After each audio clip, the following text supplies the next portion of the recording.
Ladies and gentlemen, welcome back to another broadcast of The Weekly with me, Neff.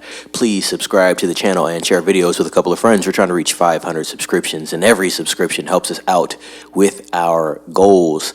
Today, we're going to talk about the $2.4 billion George Lucas Star Wars TV series that did not come to fruition. So let's jump right into it, ladies and gents, from comicbookmovie.com. Star Wars Underworld, George Lucas's unmade TV series, is going to cost over $2.4 billion to produce. In the late 2000s, George Lucas started planning the first ever Star Wars TV series. Underworld never happened, and thanks to producer Rick McCallum, we now have new details about the unmade project. Star Wars Underworld was a hugely ambitious project imagined by George Lucas as the first live-action TV series set in a galaxy far, far away. Dozens of scripts were written, but making it proved to be something of a logistical nightmare for Lucasfilm. Ultimately, it fell by the wayside alongside several other small-screen projects when Disney acquired the studio. Since then, we've seen the Kathleen Kennedy-led studio produce several shows for Disney+, including The Mandalorian, Ahsoka, and Obi-Wan Kenobi. I think it's easy to say The Mandalorian was the best performing out of all three of those listed there. We know the series was set on Colossal, and as the title implies, it was going to explore the planet's underworld at the height of the Empire's rule. Little else is known beyond that, but former Star Wars franchise producer Rick McCallum has shared some new details, including the fact each episode was going to cost $40 million to produce at that time. Considering that 60 episodes were planned, you can probably see why Lucasfilm struggled to find a network willing to develop it. And to save you doing the math, that's a total budget of $2.4 billion. This is a quote. "I think we had over 60 scripts, third draft scripts," McCallum says in the video below. Again, the most wonderful writers in the world on it. And again, we created exactly the same experience for everybody at Skywalker Ranch. And again, just a phenomenal group of talent. And these were dark, they were sexy, they were violent, they were just absolutely wonderful, wonderful, complicated, challenging.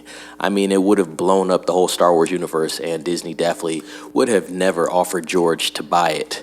He continued, "But it's one of the great disappointments of our life." But the problem was each episode was bigger than the film, so the lowest I could get it down to with the technology that existed then was about $40 million an episode.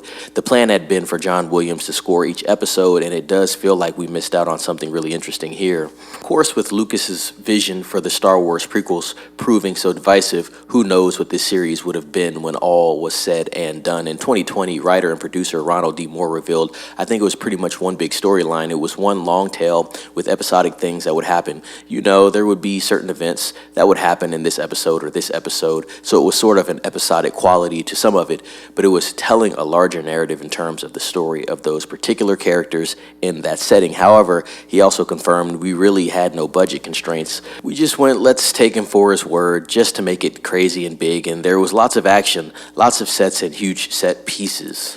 Lucasfilm hasn't revisited Star Wars Underworld and decided not to use Lucas's outlines for the Star Wars sequel trilogy. As a result, those 60 scripts are likely to remain locked away in the studio's vaults.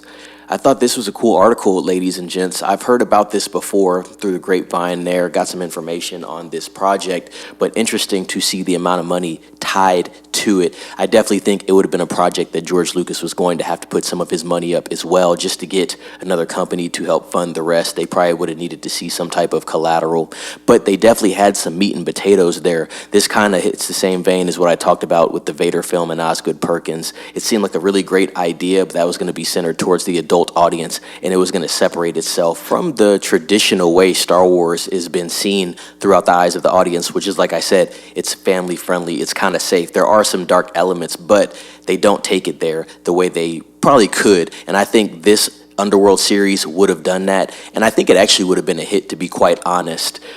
But very interesting overall to get some more information on this, especially the minor details. So ladies and gents, with that being said, please comment down below. What do you think about this? Do you think any of this would ever be something that Disney would look at down in the future? Not necessarily that they'd use the same scripts that are done. It seems like they're not really trying to use anything that George Lucas wrote or conceived, but do you think they would try to tackle maybe something with the same episodes, same timeline, same darkness? I think it's a fair question. I'm thinking they probably wouldn't, but it would also be interesting, like I said, about the other article that we discussed yesterday with the Vader film. But with that being said, comment down below, subscribe to the channel, share this video with a couple of friends and colleagues, let them know to subscribe as well, and ring the bell for notifications. With that being said, ladies and gents, be safe. It's Neff signing off.